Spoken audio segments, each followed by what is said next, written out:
চৰকাৰে satellite city নিৰ্মাণৰ ক্ষেত্ৰত আমাৰ খিন্দিখৰ বনগাঁৱত যি প্ৰশাসনিকভাৱে যি প্ৰক্ৰিয়া আৰম্ভ কৰিছিল, আমাৰ তাত ক'বলগীয়া একো নাই। কিন্তু কথা হ'ল, আমাৰ প্ৰথম দাবী আছিলে আমাৰ বনগাঁও এলেকাত আমাৰ বনভূমিত সৰ্বমুঠ 114টা পৰিয়াল আছিলে। এই সকলো 114 ঘৰ পৰিয়ালেই 2010 চনত বনভূমিৰ আইনৰ অধীনত বনভূমিৰ অধিকাৰ পত্ৰ পাবলৈ সক্ষম হৈছিল। খিন্দিখৰ বনগাঁৱত মুঠতে 4টা চুবুৰী আছে।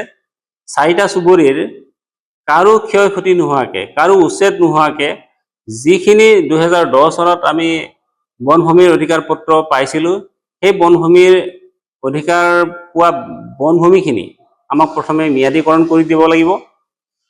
তাৰপিছত বাকী ৰৈ যোৱা ভূমি চৰকাৰীভাৱে তাত কিবা অনুষ্ঠান বহায়, প্ৰতিষ্ঠান বহায়, আমাৰ তাত ক'বলগীয়া একো নাই। স্যাটেলাইট চিটি যদি আমাৰ সঁচাকৈ যদি জনসাধাৰণৰ কাৰণে কিছু অসুবিধা হয়, তেতিয়াহ'লে আমাক স্যাটেলাইট চিটিটো নালাগে। তাৰ ঠাইত অন্য শৈক্ষিক প্ৰতিষ্ঠান আছে, কিবাকিবি আছে, বিভিন্ন ধৰণৰ টেকন'লজিৰ শিক্ষানুষ্ঠান আছে, সেইবিলাক অনুষ্ঠান বহাওক তাত আমাৰ একো দ্বিমত নাই।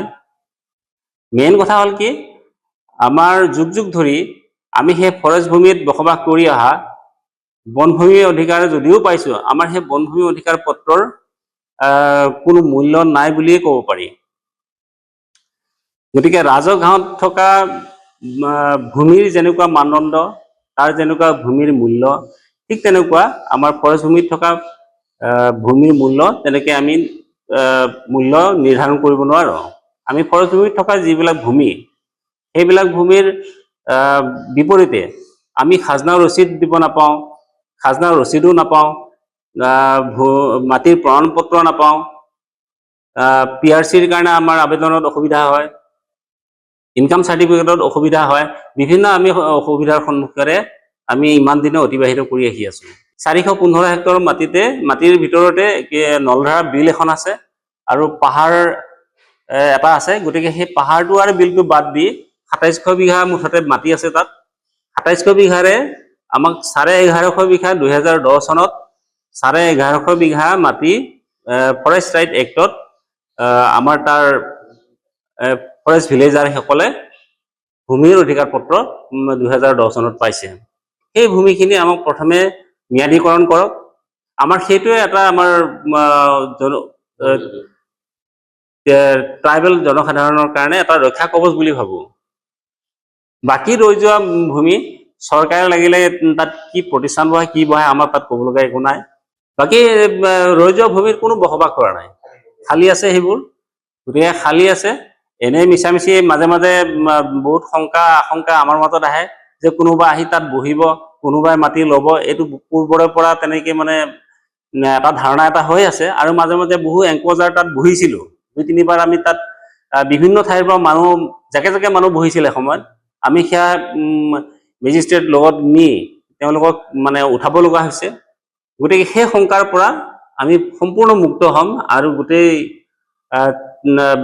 বাস কৰা যিসকল ভূমিপুত্ৰ খিলঞ্জীয়া ফৰেষ্ট ভিলেজাৰ, যিখিনি বনভূমিত বাস কৰা যিখিনি বনবাসী, সেইখিনি সুৰক্ষিত হৈ থাকিব।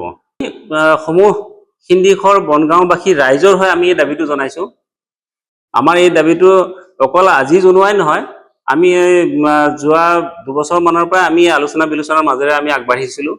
যথেষ্ট কাম কাজ আগেও বাঢ়িছে, প্ৰশাসনিকভাৱে হওক বা চৰকাৰীভাৱেই হওক, যে সেইখিনি মাটি ৰিজাৰ্ভ কৰি ৰেভিনিউ ভিলেজৰ আণ্ডাৰত নকৰালৈকে চৰকাৰী স্কিম বা ৰাস্তা ঘাট ইত্যাদি মানে উন্নত কৰাৰ কাৰণে বা যিকোনো তাত আঁচনি দিয়াৰ ক্ষেত্ৰত মানে অসুবিধা হয়, আৰু আঁচনি দিলেও সেইটো কৰ্তন হৈ যায়।